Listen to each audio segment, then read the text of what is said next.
Pusti oh. Abot na lang yung pusti. Ayos, tanawa. Tanawa long. Naluya na. Tagan. Gamay ra kayong gipasaan, naluya na. Magpanday to diri. Puro tinig kamatay ng mga manukan eh. So mga to mga busing, may adlaw nyo diyan no, maghimo lagi mi karon og payag. Nagsabot mi sa kong anak ug akong asawa nga maghimo mig payag-payag ay makita mi niya mong payag og guba na gid siya mga busing. Nya wa man tay trabaho ana kay nag-stop lagi ta.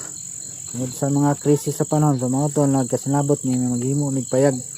Nya plum timber lang gamiton. So mao na ni siya. Tambangan na mo. Nya gabason lang nako ni daan para unya largo taon na lang ni siya. So hapaya mong gabas dapat yung habulan na bago manunta ni. So radyo ko lain maasahan ani ako lang yung gabas ani kaya akong asawa